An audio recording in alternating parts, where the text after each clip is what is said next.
Price கர்த்தருடைய நாமத்துக்கு மகிமை உண்டாவதாக. இந்த காலவெளியிலே ஒரு வசனத்தை வாசித்து நாம் ஜெபிப்போம். யோவான் சுவிசேஷ புத்தகம் 21ஆம் அதிகாரம் 4ஆம் வசனம். விடிய காலமான போது இயேசு கரையில் வந்து நின்றார் என்று பார்க்கிறோம்.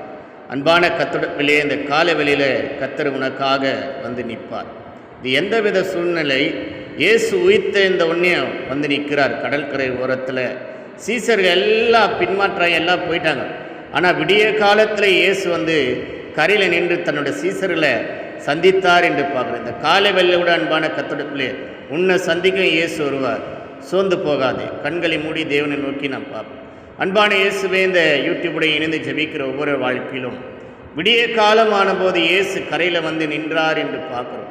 தன்னுடைய சீசர்களை வந்து சந்தித்தார். இன்றைக்கும் உடைய பிள்ளைகள் போய்கொண்டிருக்கிற எல்லா சூழ்நிலையும் கர்த்தர் நீ சந்தித்து அதிலேருந்து ஒரு விடுதலையை தர வேண்டுமா நாங்கள் ஜெபிக்கிறோம். யாருமே வந்து என்னை பார்க்க மாட்டாங்கன்னு நினைக்கிற அங்கலாய்க்கிற கர்த்தருடைய பிள்ளைகளை உயிர்த்தேர்ந்த இயேசு எப்படி சீசரில் வந்து விடிய காலத்தில் வந்து சந்தித்த போல இந்த ஜெபத்தில் யாரெல்லாம் ஈடுபடுறாங்களோ கர்த்தர் அவங்க காரியத்தில் நின்று கர்த்தர் எல்லா சூழ்நிலையும் கர்த்தர் மாற்றி போடுவீராக. இந்த நாள் காணப்படுற எல்லா தடைகளையும் கர்த்தர் வடிப்பீராக. உங்களோட பிள்ளைகளோடு நீ கடந்து போக வேண்டுமா நாங்கள் ஜெபிக்கிறோம். ஆண்டவரே, உமக்கு எல்லா கனமும் மகிமை செலுத்துகிறோம். இயேசுவின் நாமத்தில் பிதாவே, ஆமென். God bless you.